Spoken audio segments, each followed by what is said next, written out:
এই পুকুরটার নাম জানি না আমি, আর দেখে খুব সুন্দর লাগলো।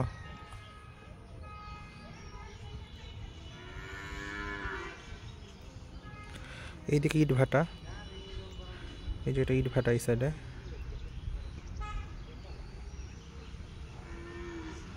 আর সাইড দিয়ে বলতে গেলে এই দিকে ধানের ক্ষেত,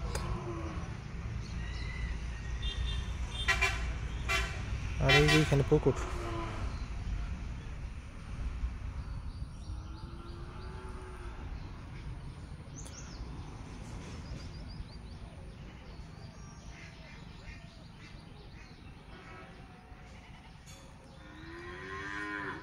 আর এই সাইডে অনেক সুন্দর সুন্দর গাছ আছে, ম্যাক্সিমাম ইউক্যালিপটাস গাছ, যেটা ভালো না, দেখতে ভালো লাগলেও পরিবেশের জন্য ভালো না।